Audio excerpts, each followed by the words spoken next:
itself.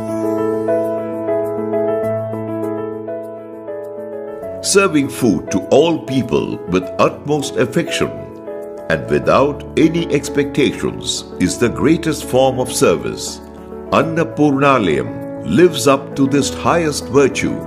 Ever since Amma introduced Annadanam, the full-fledged kitchen in Jillelamudi has never run out of food, as it serves 2 meals a day throughout the year. అమ్మ అన్నం కాదు, అది అమ్మ ప్రసాదం.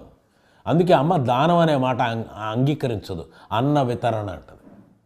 అమ్మ ఏంటంటే అవతారమూర్తి, సంపూర్ణమైన మాతృమూర్తి, విశ్వజనని, ఆదరణ, ఆకలి, అవసరం, చికిత్స, జీవనం గమనించింది, పరిశీలించింది, తీర్చింది, దిద్దింది. A proponent of value-based education